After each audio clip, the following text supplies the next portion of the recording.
Bon, ben salut à tous, me revoilà avec la 50N. J'ai fini le faisceau électrique et croyez-moi, ça n'a pas été de la tarte.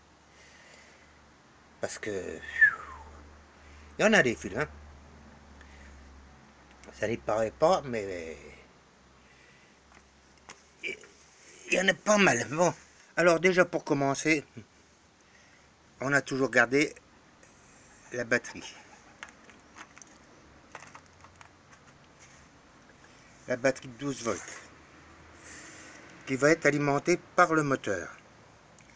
Alors au début pour faire ça, j'avais prévu de mettre ce type de régulateur redresseur de tension. Mais ça ne marchait pas comme je voulais, je n'avais pas le branché correctement, c'était trop galère, je me demandais même s'il n'était pas HS. Bon ben ma foi, on s'est rabattu sur autre chose, je remercie le gars sur YouTube qui m'a fait connaître ce type de machin. Sur ce module qui régule et redresse le courant. Alors très efficace, parce que lui, ce qu'il voulait faire, c'est alimenter une pompe à eau sur sa mobilette. Donc il a fait une vidéo, vous rechercherez, où je vous redonnerai le lien si vous voulez. Il faut bien prendre ce module-là, parce que la référence là, parce qu'il y en a plusieurs sortes de modules et n'ont pas tous les mêmes fonctions. Alors ce module-là, il est raccordé sur le régulateur d'origine Moriyama par deux fils rouges qui sortent là. L'un va sur la masse et l'autre va rejoindre le fil jaune du régulateur Moriyama. Hein, il est là, le voilà, le raccordement, voilà. Hein. C'est très efficace à ce machin-là. Je répète, mais bon, 12 volts, 5 ampères en sortie, c'est impeccable. Bon, alors, ça va alimenter la batterie, et après, tout le faisceau repart en haut et à l'arrière. Alors, les fils de la batterie vont descendre dans le longeron, là. J'ai percé une petite ouverture dans la boîte à outils. C'est la seule solution que j'avais, hein, parce que faut pas que ça se passe à l'extérieur. Et je passe de l'autre côté.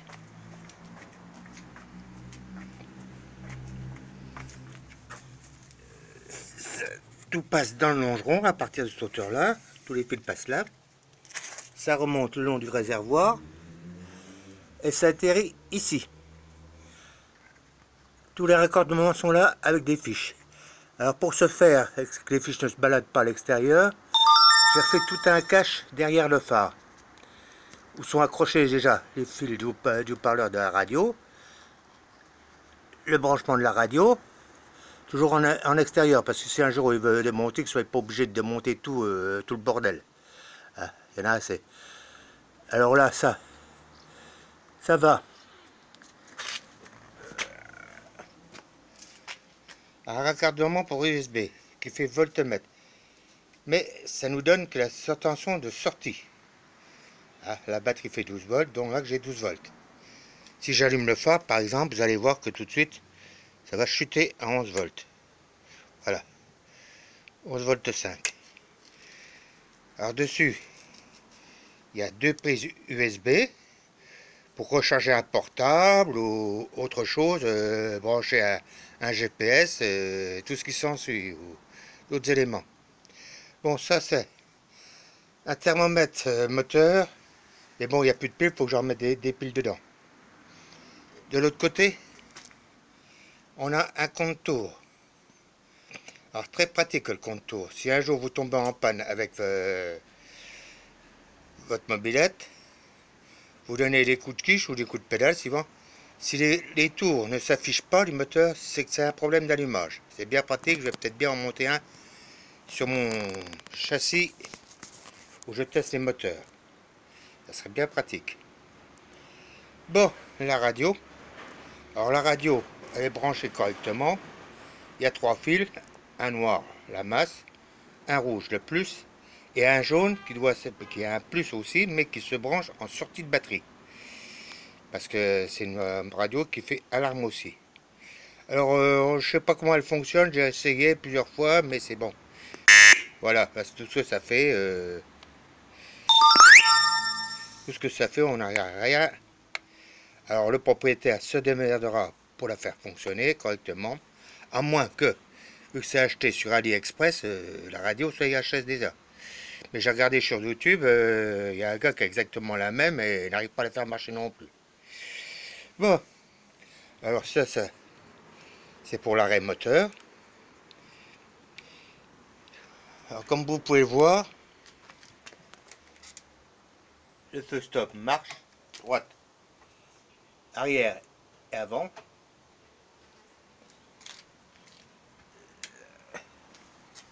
Le feu rouge, ça fonctionne. Le phare, ça fonctionne. Alors, il y avait un klaxon, il a fonctionné. Et puis tout d'un coup, il s'est mis à faire un drôle de bruit. Et plus rien du tout. Ça faisait courju. Alors, il n'a pas subi de haute tension, puisque c'était un klaxon 12 volts. Alors, je l'ai démonté, j'ai ouvert, et il y avait pas mal de rouille dedans. Pour un machin tout neuf, bonjour. Alors ici, c'est un interrupteur. Je vais me mettre dans l'autre sens. Qui est fait pour couper la charge de la batterie. S'il s'aperçoit que sur un voltmètre, la charge monte trop, hein, qu'elle dépasse 13 volts, par exemple 14 volts, il coupe la charge. Elle ne chargera plus, elle se videra, on pourra contrôler là. Bon, qu'est-ce que je vais vous dire? Bon, j'ai essayé de rouler avec une fois seulement, et alors c'était une galère complète. Pourquoi? Parce que le moteur, c'est pas moi qui l'ai refait, celui-là. Hein. C'est un gars qui s'y connaît bien, un dénommé François, je connais que son prénom, mais simplement, tout comme moi, il ne savait peut-être pas, hein, c'est qu'on ne peut pas, avec un kit cylindre Doppler, conserver l'embrayage à billes d'origine. Ça fait que la machine est longue à monter dans les tours quand on roule, et à moins de petites côtes, on est carrément dans les betteraves. Hein. Là, elle ne veut plus rien savoir. Hein. Bon, le réservoir additionnel. Oui, il est raccordé. Alors, le tuyau de réservoir qui part de l'arrière, puisqu'on l'a placé un réservoir de M11 que j'ai placé à l'envers. Il part de l'arrière, le robinet est derrière caché. Il passe dans le longeron. Le tuyau passe derrière la boîte à outils. Et redescend là. Il est là. Il est raccordé par un T. Voilà. Au réservoir, là. Réservoir principal.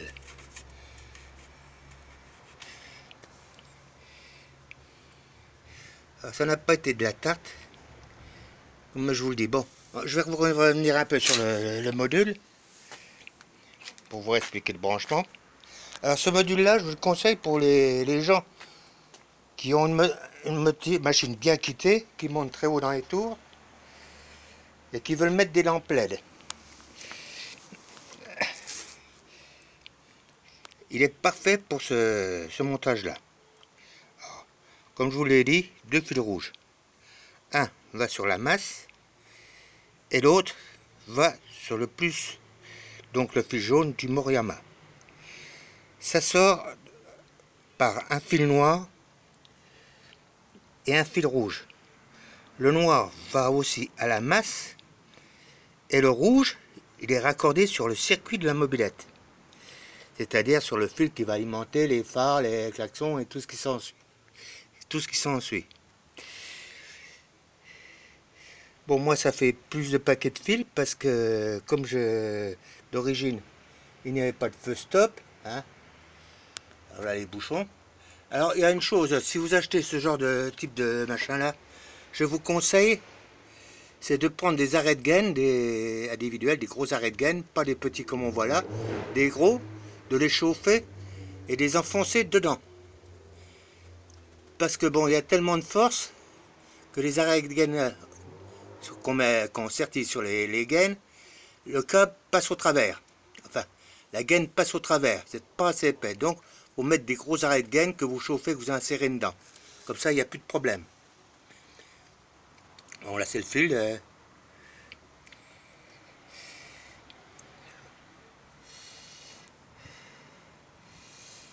Bon, le pot, c'est un pot serpentin. Bon, qui a été beaucoup critiqué à une certaine époque, pour juste raison, c'est qu'il cassait facilement.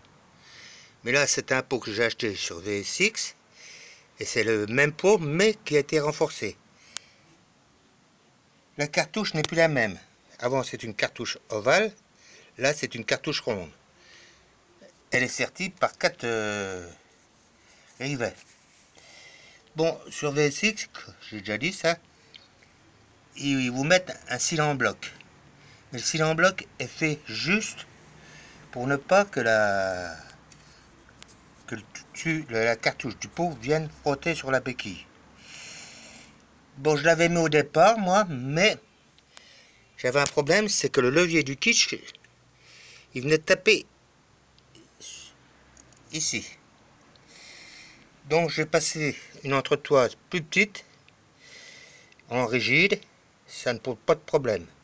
D'ailleurs, sur VSX, comme je viens de vous le dire, le cil en bloc était fait pour écarter la cartouche de la béquille. Bon, ça fait peut-être pas très propre, mais j'ai fait de mon mieux pour l'électricité. C'est vraiment pas facile. Bon, c'est terminé. Bon, terminé, oui et non, parce que le propriétaire de la mob veut changer le guidon à cause des poignées de starter qui n'ont pas un débattement assez grand pour faire actionner le starter. Ça fonctionne, mais c'est un peu juste. En plus, il voudrait avoir toutes les commandes. Phare, klaxon, tout ça à gauche. Donc on supprimerait cet arrêt moteur là, qui serait à droite. Non, à gauche. Je sais même plus. Oui, à gauche. Oh, je sais même plus, tiens. Bon, comme je vous l'ai dit, ça c'est bien pratique aussi pour ceux qui font de la longue route, des promenades. Ils peuvent brancher un GPS. Bon, c'est tout ce que j'avais à dire hein, sur cette mobilette. Il m'a donné bien du souci et des cheveux blancs et des nuits sans sommeil. Parce que le propriétaire, oui, il n'y a qu'à faire ci, il n'y a qu'à faire ça. Mais bon, c'est pas lui qui le fait. C'est casse-couille à des moments. Bon, j'espère qu'il ne changera plus d'avis. J'ai mis sa barre de renfort. Comme ça, il pourra faire sécher ses petites culottes. C'est jamais. Bon, ça commence à prendre de la gueule. Alors, le réservoir secondaire, il a été nettoyé au kit Restom.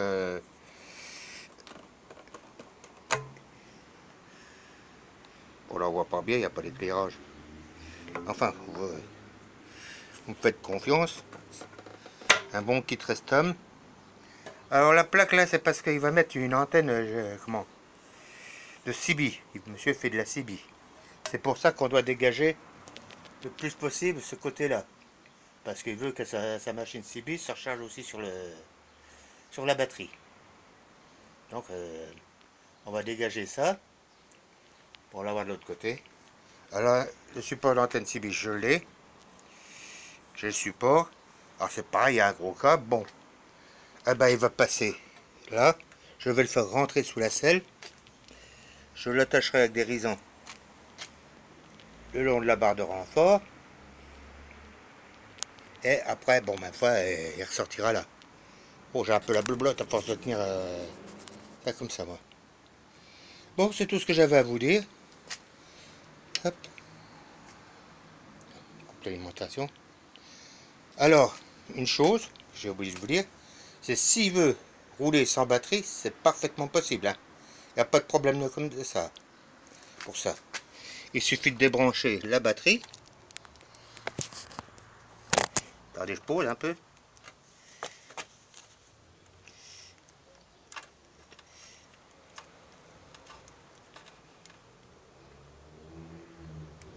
Voilà, attendez, hein, voilà.